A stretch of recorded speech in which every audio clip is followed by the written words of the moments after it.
Hello friend, कैसा हो सभी। आप देख रहे हो डिफरेंट यूनिक क्लासेज, जहाँ पर आपको मैथ के सवालों को बहुत ही अच्छे तरीके से समझाया था। दोस्तों, क्लास 8 का 11 का 5 क्वेश्चन है। अगर दोस्तों आपकी भी मैथ से जुड़ी कैसी भी कोई भी प्रॉब्लम है, आप पूछ सकते हो उसकी ट्रिक वगैरह। ठीक है, क्वेश्चन में देखो आपको करना क्या है। अगर दोस्तों मैथ में आपको स्मार्ट बनना है ना, तो एक काम आप करना सीख लो कि मैथ के सवालों को अच्छे से समझना सीखो, क्योंकि सारा आंसर जो होता है मैथ का वो उसके सवाल में ही होता है। अगर आप सवाल को बहुत अच्छे से समझने लगोगे तो मैथ के सवाल आपको बहुत इजी लगेंगे। तो क्वेश्चन में कह रही है 500 का 15% वार्षिक ब्याज की दर से एक वर्ष के चक्रवृद्धि ब्याज और साधारण ब्याज में अंतर क्या होगा।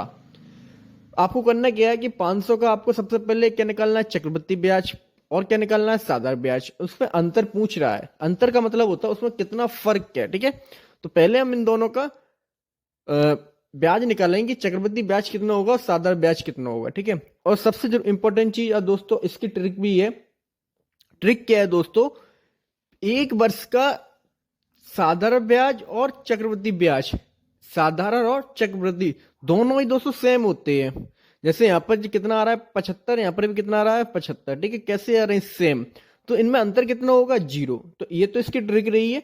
इसका डायरेक्ट भी आप इसके बता सकते हो कितना अंतर होगा, जीरो। अब क्वेश्चन कैसे करेंगे, ए बराबर पी 100 प्लस आर अपन 100 की पावर एन। ठीक है, ये फॉर्मूला हम लगाएंगे।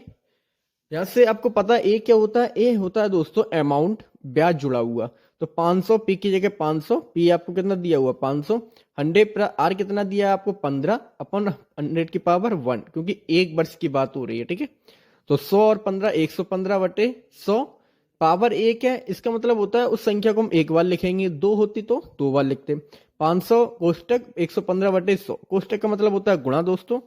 100 से इसके ये 100 500 कट होंगे कितनी 5 बार, तो आपके 115 गुणा जब 5 में करोगे आंसर कितना आएगा 575। ठीक है, अब ये 575 दोस्तों आपको ब्याज जुड़ा हुआ धन है, लेकिन इसमें ब्याज निकालो चक्रवृद्धि, वो कितना आएगा 575 माइनस 500, क्योंकि 500 तो रुपए थे हमारे, तो ब्याज कितना आया 75। ठीक है, अब यहां पर भी देखो साधारण ब्याज कैसे निकालते हैं, पीआरटी अपन 100 की, पीआरटी अपन 100, पी कितना है 500, आर कितना है 15, टी कितना, एक वर्ष की बात हो रही है तो एक रख दिया अपन 100।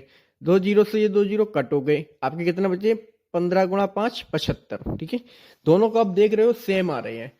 ये आप इसको याद भी कर सकते हो कि साधारण ब्याज और चक्रवृद्धि ब्याज एक वर्ष के समान होते हैं, और इनमें अंतर जो होता है दोस्तों कितना होगा, जीरो, क्योंकि कोई फर्क नहीं है। जितना साधारण ब्याज है उतना ही चक्रवृद्धि ब्याज है। लेकिन ये दोस्तों सिर्फ और सिर्फ एक वर्ष की बात हो रही है, 2 वर्ष में नहीं, सिर्फ एक वर्ष में। ठीक है, तो एक वर्ष के दोनों के ब्याज कैसे आते हैं, समान, इसलिए अंतर होता है दोस्तों जीरो। ओके।